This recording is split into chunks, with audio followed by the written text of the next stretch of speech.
নমস্কার বন্ধুরা, আমি আজ বানাবো পটেটো বাটার গার্লিক। তো তার জন্য আমি ছোট ছোট সাইজের আলু নিয়েছি। আলুটাকে ভালো করে ধুয়ে নিয়েছি। ধুয়ে নিয়ে এবার প্রেসার কুকারে দিয়ে সেদ্ধ করে নেব। প্রেসার কুকার বসিয়ে দিয়েছি। এবার বেশ খানিকটা পরিমাণে লবণ দিয়ে দেব। 1.5 চামচের মতন লবণ দিয়ে দেব। এবার গ্যাসের ফ্লেমটা হাই রেখে আলুগুলোকে ছেড়ে দিলাম। এতটাই জল দিতে হবে যে আলুগুলো যাতে কুকারের মধ্যে ডুবে থাকে। আমার সমস্ত আলুগুলোই ডুবে আছে। এবার কুকারে আমি 2টো হুইসেল দেব। কুকার বন্ধ করে দেব। কুকার বন্ধ করে দিয়েছি, হুইসেল লাগিয়ে দিয়েছি। আর তার সঙ্গে সঙ্গে নিয়েছি আমি এখানে বেশ অনেকখানি রসুনের কোয়া। এইগুলোকে কুচি করে নিতে হবে। সঙ্গে নিয়েছি চাট মশলা, আর এখানে নিয়েছি চিলি ফ্লেক, আর এখানে নিয়েছি অরিগানো। আর তেমন কিছু লাগবে না। আর সঙ্গে থাকবে বাটার। তবে 2টো হুইসেল দেওয়ার পরে আলুগুলোকে ছুলিয়ে নিতে হবে। তারপর আমি আসছি। আমাদের আলুটা সেদ্ধ হয়ে গেছে। আমি এই কাঁটা চামচের সাহায্যে দেখে নিচ্ছি। এটা একদম পারফেক্ট সেদ্ধ হয়েছে। এবার আমি ছেঁকে নেব, জলটা ছেঁকে নেব। এদিকে আমি কড়াই বসিয়ে দিয়েছি আর আলুগুলোকে ছুলে নিয়ে এসেছি। এবার আমি বাটার দেবো। এতে বেশ ভালো পরিমাণে আমাদের বাটার দিতে হবে।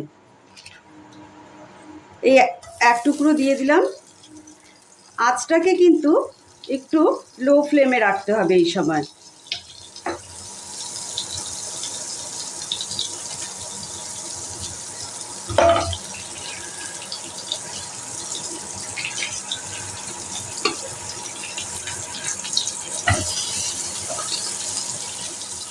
আমি বেশ অনেকটা পরিমাণে বাটার দিয়ে দিলাম। ফ্লেমটা কিন্তু একদম লো করে দিয়েছি।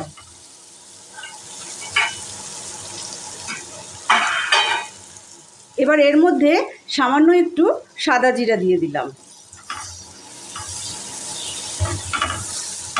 এবার বাটারটা মেল্ট হয়ে এসেছে। এবার আমি আলুগুলোকে ছেড়ে দেব।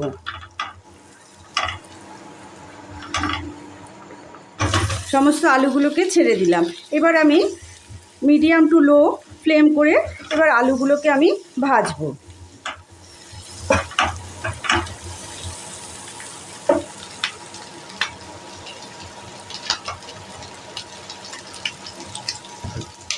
সুন্দর করে একটু সোনালি সোনালি রং হবে। আলুগুলোকে ভেজে উঠিয়ে নেব। আমরা আলু যখন সেদ্ধ করেছিলাম তখন কিন্তু আমরা লবণ দিয়েছিলাম। সেই জন্য পরিমাণ বুঝে আমাদের লবণটার ব্যবহার করতে হবে। আমরা যে রসুন কেটে রেখেছিলাম, রসুনটার ব্যবহার আমরা একটু পরে করলাম। তার কারণ হলো রসুনটা আলু ভাজতে ভাজতে রসুনটা আমাদের পুড়ে যেতে পারত। সেই জন্য আমরা রসুনটার ব্যবহার পরে করলাম। আমি বেশ খানিকটা রসুন দিয়ে দিলাম। আর আলুটাকে সাইড করে নিয়ে এটাকে এইখানে ভাজা ভাজা করে দিলাম। এটা এখন আস্তে আস্তে করে ভাজা হয়ে যাবে। সঙ্গে আমাদের কি সুন্দর রসুনটাও ভাজা হয়ে গেছে। আর রসুনের রঙটাও আমাদের নষ্ট হয়নি। ভাজারও খুব সুন্দর একটা গন্ধ বেরিয়েছে। এদিকে আলুটাও আমাদের একটু লাল লাল হয়ে এসছে, মানে লাল হয়নি, সোনালি রং। এবার আস্তে আস্তে করে সিমে এইভাবে নাড়াচাড়া করতে হবে। আগুনটা সিমেই রেখে আমি এখানে সামান্য একটু লবণ দিয়ে দিচ্ছি। খুব একটা পরিমাণে লবণ দেওয়া হবে না। আলু সেদ্ধর সময় কিন্তু লবণ ছিল। তারপর আমি একটু চাট মশলা দিয়ে দিলাম।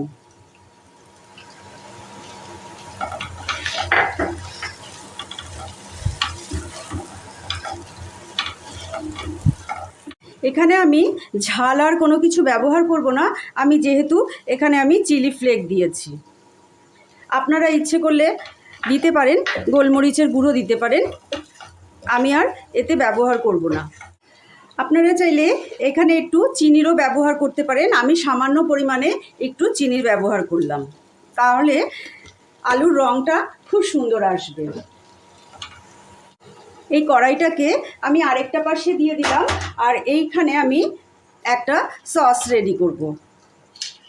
আমি এর মধ্যে কিছুটা পরিমাণ বাটার দিয়ে দিলাম। 1 চামচ যদি আমি বাটার দিই তাহলে আমাকে 1 চামচ ময়দাও দিতে হবে।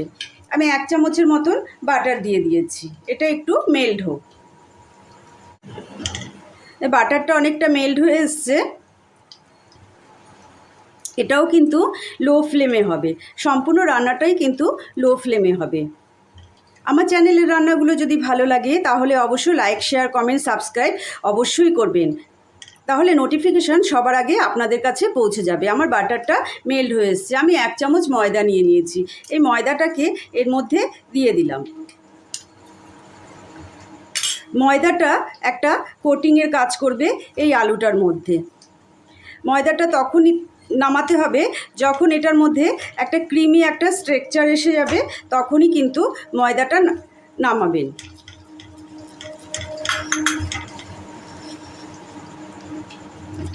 খানিকক্ষণ ধরে এটাকে নাড়াচাড়া করতে হবে। একটা ইয়েলো কালার এসে যাবে, তখন এটাকে নামাতে হবে।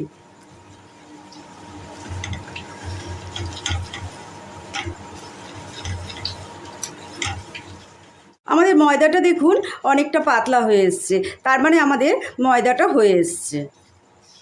এর মধ্যে আমি সামান্য একটু দুধ ব্যবহার করব। আমি গরম করে নিয়েছিলাম দুধটা, এই দুধটাই আমি ব্যবহার করছি।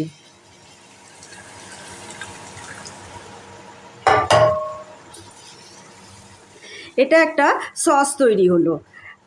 ভালো করে এটাকে মেশাতে হবে যাতে কোনো গুলটি পাকিয়ে না থাকে। আর একটু আমার দুধ লাগবে। আমি প্রায় 1/2 কাপের মতন দুধ ব্যবহার করলাম।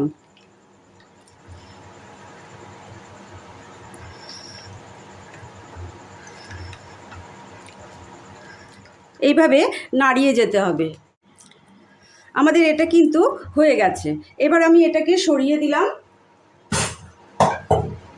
এবার আমি এই কড়াইটা নিয়ে আসলাম।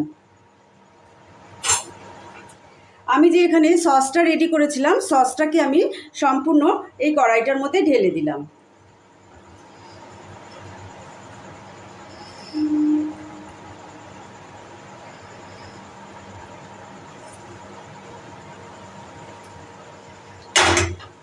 এবার এটাকে খুব সুন্দরভাবে কোট করতে হবে আলুর মধ্যে,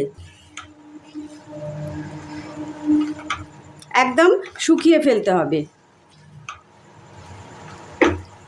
তার মধ্যে আমি এই অরেগানো ছিল, অরেগানোটা মিশিয়ে দিলাম। এবার সুন্দর করে এটাকে নাড়া। আমাদের এই বাটার গার্লিক পটেটোটা কিন্তু তৈরি হয়ে গেছে। আমি তার ওপরে সামান্য একটু ধনেপাতা দিয়ে দিলাম। এটা কেউ দিতেও পারে, নাও দিতে পারে। চ্যানেলে নতুন কোনো বন্ধু হলে চ্যানেলটিকে সাবস্ক্রাইব করার অনুরোধ রইল। আর আমার পাশে থেকে সবসময় আমাকে উৎসাহ দেবেন। আবার কোনো দিন হাজির হয়ে যাব নতুন কোনো রেসিপির সঙ্গে। ততক্ষণের জন্য আপনারা সুস্থ থাকবেন, ভালো থাকবেন।